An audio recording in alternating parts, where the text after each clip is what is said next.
ओम शांति। 25 मार्च 2022 की साकार मुरली है। मीठे बच्चे, बाप ही तुम्हारा बाप, टीचर और गुरु है। उनका जीते जी बनकर माला में पिरो जाना है। आज का प्रश्न है, तुम बच्चे किस निश्चय के आधार से पक्के ब्राह्मण बनते हो?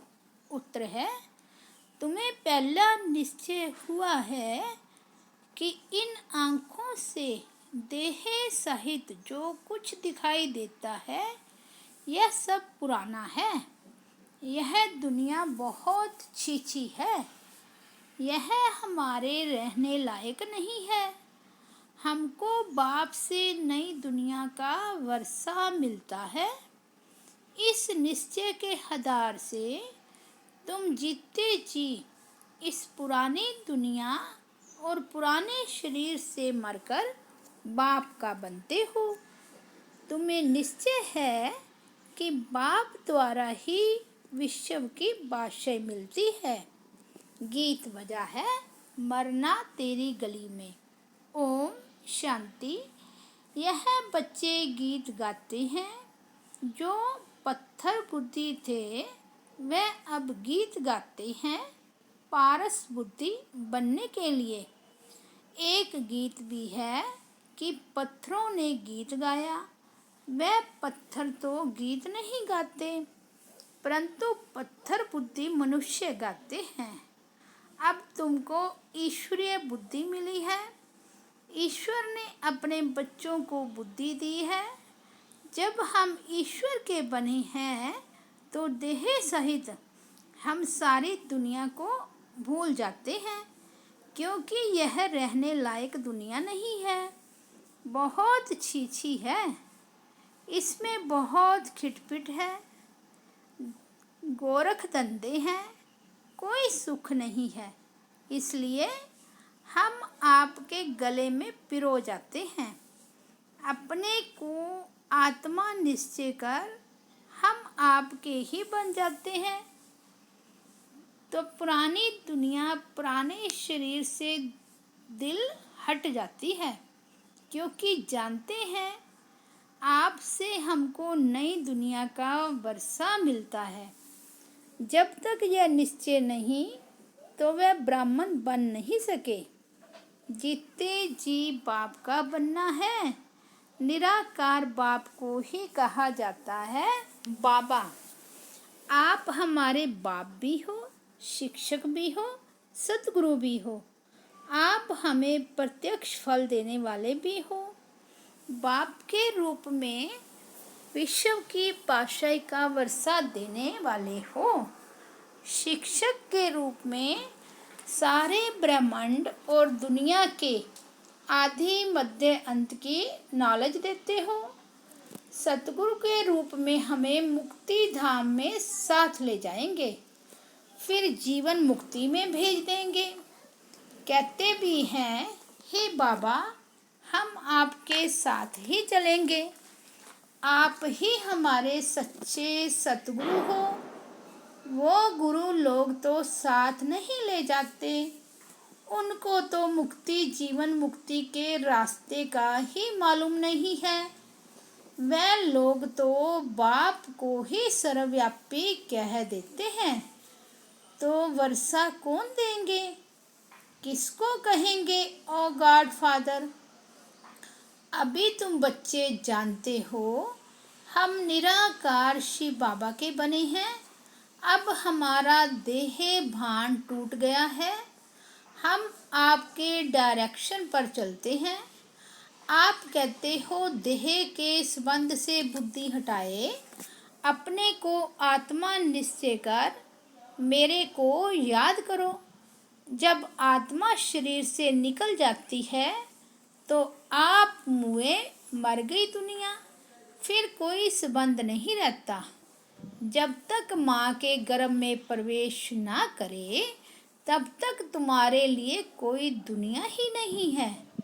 दुनिया से तुम अलग हो। अब बाप कहते हैं, बच्चे तुम जीते जी सब कुछ भूल मेरे बनो, मैं तुमको साथ ले जाऊंगा। यह दुनिया खत्म होने वाली है। देवताएं कब पति दुनिया में नहीं आते हैं, लक्ष्मी का आवाहन करते हैं तो सफाई आदि बहुत करते हैं, परंतु यह सतयुग थोड़े ही है जो लक्ष्मी आवे। फिर नारायण कहाँ से आएगा? भला महालक्ष्मी को चार भुजाएं क्यों देते हैं?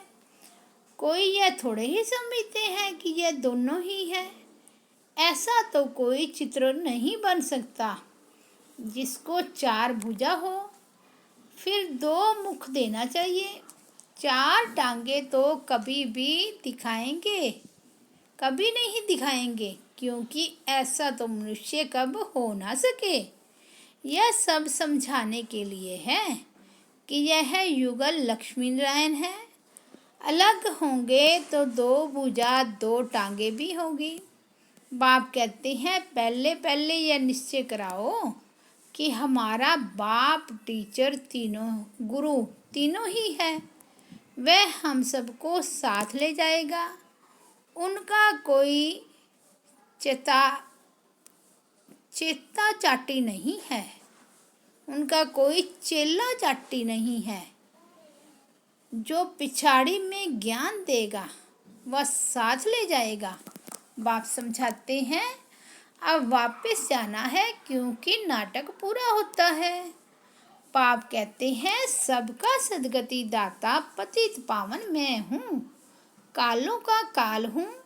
यह जमघटो आदि का साक्षात्कार होता है, इसलिए पाप करते हैं तो सजा भी खाते हैं। बाकी जमघट आदि है नहीं।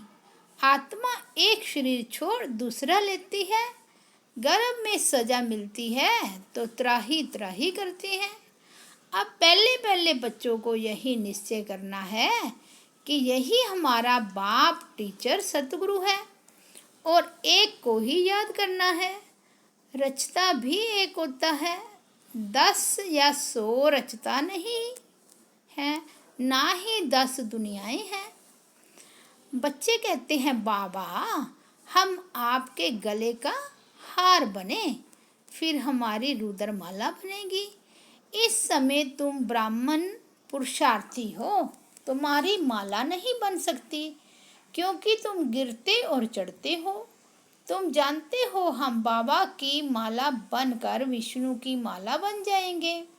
पहले पहले आपकी निराकारी माला परम धाम में आएंगे, फिर साकारी माला बन विष्णु लोक में जाएंगे। मनुष्य इन बातों को नहीं जानते। बच्चे कहते हैं हम आपके जीते जी बने हैं, नहीं तो साकार मनुष्य साकारी मनुष्यों को अडॉप्ट करते हैं। यहाँ तुम निराकारी आत्माओं को निराकार शिव बाबा अडॉप्ट करते हैं। ब्रह्मा द्वारा कहते हैं हे आत्माएं तुम मेरी हो, ऐसे नहीं कहते हे साकार तुम मेरे हो। यहाँ निराकार निराकार को कहते हैं मैं आपकी हूँ।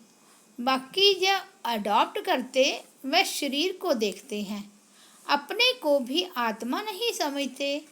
भाई भाई को अडॉप्ट करे तो क्या मिलेगा? यहाँ तो बाप अडॉप्ट करते हैं वर्षा देने के लिए। यह बड़ी गुह्य बातें हैं, जो अच्छी रीति पढ़ेंगे उनकी बुद्धि में यह बातें बैठेगी। निराकार बाप कहते हैं देह का भान छोड़ मेरे बनो तो मैं तुमको निराकारी दुनिया में साथ ले चलूँगा। श्री कृष्ण की आत्मा को परमात्मा नहीं कह सकते, वह भी 84 जन्म पूरे लेते हैं। लक्ष्मी नारायण की राजधानी चली है। राजा राजा है, रानी रानी है, सबको अपना भिन्न भिन्न पार्ट मिला हुआ है। 84 जन्म लेते हैं, एक की बात नहीं। पुनर्जन्म तो सबको लेना है। तुम बच्चों को समझाना है 84 का चक्कर कैसे फिरता है। 84 लाख जन्म कहने से सारी बात बिगड़ जाती है। लाखों वर्ष की बात भी याद ना पड़े। अभी याद पड़ता है। आज भ्रष्टाचारी दुनिया है, कल श्रेष्ठाचारी बनेगी। हम लिख सकते हैं जैसे शास्त्री ने लिखा, हम न्यू इंडिया बनाकर छोड़ेंगे। अब न्यू इंडिया तो होती है न्यू वर्ल्ड में। वहाँ देवता धर्म के सिवाय और कोई धर्म होता ही नहीं। अब तो भारत में अथाह धर्म है, अनेक प्रकारों की टाल टालियाँ हैं। यह सब पिछाड़ी के हो गए। यह भी दिखाया है लक्ष्मी नारायण सो अब ब्रह्मा सरस्वती बनी है, फिर ब्रह्मा सरस्वती सो लक्ष्मी नारायण बनेंगे।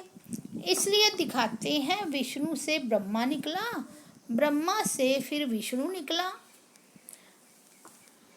तुम अब विष्णु के कुल के बन रहे हो। खुशी का पारा उनको जड़ेगा जो अच्छी रीति समझते हैं कि बराबर अब नाटक पूरा होने वाला है।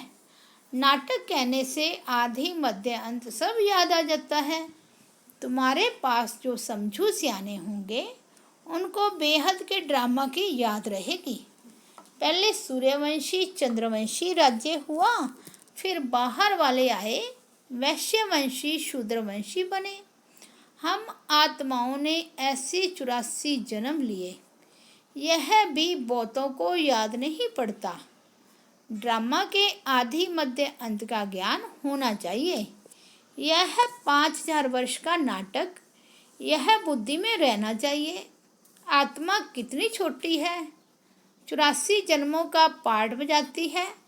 परमात्मा भी कितना छोटा है, वह भी पाठ बजाने के लिए बंधा हुआ है। ड्रामा के वश है।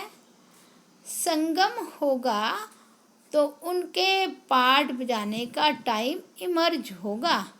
शास्त्रों में फिर लिख दिया है, भगवान को संकल्प उठा कि नई सृष्टि रचूं, परंतु लिखा ऐसे है जो कोई समझ ना सके। वह सब है पास्ट की बातें। तुम तो प्रैक्टिकल पार्ट बजा रहे हो। तुम जानते हो हमारा बाप टीचर गुरु तीनों ही है। लौकिक बाप को कभी ऐसे नहीं कहेंगे, गुरु को तो गुरु ही कहेंगे। यहाँ तो तीनों ही एक हैं। यह समझने की बातें हैं। नॉलेजफुल गॉड फादर को ही कहते हैं। उसमें सारे झाड़ की नॉलेज है, क्योंकि चैतन्य है, आकर के सारी नॉलेज देते हैं। अब तुम बच्चे जानते हो कि हम इस देह को भी छोड़ बाबा के साथ चले जाएंगे। जब तुम कर्मातीत बन जाएंगे तब तुम्हारे में कोई भूत नहीं रहेगा। देह अभिमान का पहला नंबर भूत है। इन सब भूतों का बड़ा है रावण। भारत में ही रावण को जलाते हैं, परंतु रावण क्या चीज़ है कोई जानते ही नहीं। यह दशहरा, रक्षाबंधन, दीपमाला कब से मनाते आए हैं कुछ पता नहीं। आखिर यह रावण मरना है या ऐसे ही चलता रहेगा कुछ पता नहीं पड़ता। रावण को जलाते हो फिर भी उठता है, क्योंकि उनका राज्य है। सतयुग में रावण होता ही नहीं। वहाँ योग बल से बच्चे होते हैं, जबकि योग बल से तुम विश्व के मालिक बनते हो। तो क्या योग से बच्चे पैदा नहीं हो सकते? वहाँ रावण ही नहीं तो भोग का भी नाम नहीं। इसलिए श्री कृष्ण को जागेश्वर कहते हैं। वह संपूर्ण निर्विकारी है। योगी कभी भोग विकार नहीं करते। अगर भोगी बने तो फिर योग सिद्ध ना हो। अब तुम योग सीख रहे हो। भोगी बनने से अथवा विकार में जाने से योग लग ना सके। तुम बच्चों को बाप, टीचर, सतगुरु तीनों का इकट्ठा वर्षा मिलता है। सतगुरु सबको साथ ले जाते हैं। ले तो सबको जाएंगे, परंतु तुम गले का हार बनते हो। साजन सब सजनियों को ले जाएंगे। पहले साजन चलेगा, फिर सूर्यवंशी चंद्रवंशी, फिर उनका सारा जो घराना है। इस्लामियों की बारात अथवा घराना, बौद्धियों का घराना। सभी आत्माओं को अपने अपने सेक्शन में जाकर बैठ जाना है। आत्मा स्टार है, यह बड़ी समझने की बातें हैं। तकदीरवान ही धारण कर औरों को भी समझाएंगे। वह फिर महिमा भी लिखते हैं, फलाने ने हमको समझाया तो हमारे कपाट खुल गए, इसने हमको ये दान दे दिया। फिर उनसे ही प्रीत हो जाती है, उनको ही याद करते रहते हैं, फिर उनसे ही छुड़ाया जाता है। दलाल को थोड़े ही याद किया जाता है, दलाल ने तो दलाली दी की खलास, फिर साजन को सजनी याद करती है। ब्रह्मा भी हो गया दलाल, याद उस शिव बाबा को ही करना है, यह दलाल भी उनको ही याद करते हैं। इनकी महिमा नहीं, यह तो पतित है, पहले इनमें प्रवेश कर इनको पावन बनाया। एक है पतित, एक है पावन, सूक्ष्म वतन में ब्रह्मा है पावन, उनकी भी शक्ल दिखानी चाहिए। समझानी तो बार बार दी जाती है, परंतु जबकि आकर बाप का बने, बाबा हम आपके हो गए, आप हमारे बाप टीचर सतगुरु हो। बाप कहेंगे मैं भी तुमको स्वीकार करता हूँ, परंतु याद रखना मेरी पत इज्जत नहीं गंवाना, मेरा बनकर फिर विकार में नहीं जाना। वास्तव में इस समय सब नरकवासी हैं, याद करते हैं स्वर्ग को, कहते हैं फलाना स्वर्गवासी हुआ। अरे स्वर्ग है कहाँ? अगर स्वर्ग गया तो फिर यहाँ बुलाकर खाना आदि क्यों खिलाते हो? पतित दुनिया में पतित ब्राह्मणों को ही खिलाते हैं, पावन तो कोई है नहीं। परंतु इस छोटी बात को भी कोई समझ नहीं सकते। अच्छा, मीठे मीठे सिक्की लदे बच्चों प्रति माता पिता बाप दादा का याद प्यार और गुड मॉर्निंग। रूहानी बाप की रूहानी बच्चों को नमस्ते। हम रूहानी बच्चों की रूहानी बाप दादा को याद प्यार गुड मॉर्निंग और नमस्ते। धारणा के लिए मुख्य सार फर्स्ट पॉइंट है, ज्ञान देने वाले दलाल से प्रीति न रख, एक शिव बाबा को ही याद करना है, वही जिये दान देने वाला है।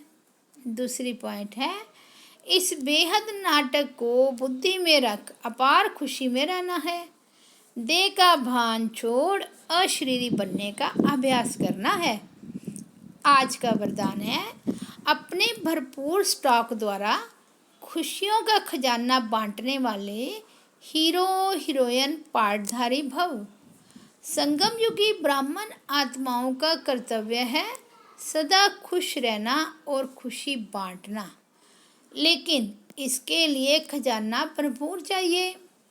अभी जैसा नाजुक समय नज़दीक आता जाएगा, वैसे अनेक आत्माएं आपसे थोड़े समय की खुशी की मांगनी करने के लिए आएंगी, तो इतनी सेवा करनी है जो कोई भी खाली हाथ नहीं जाए। इसके लिए चेहरे पर सदा खुशी के चिन्ह हो, कभी मूड ऑफ वाला, माया से हार खाने वाला, दिल शिकस्त वाला चेहरा न हो। सदा खुश रहो और खुशी बांटते चलो, तब कहेंगे हीरो हीरोइन पाठधारी। आज का स्लोगन है, एकता की राय को रिगार्ड देना ही संगठन को एकता के सूत्र में बांधना है। अच्छा, ओम शांति।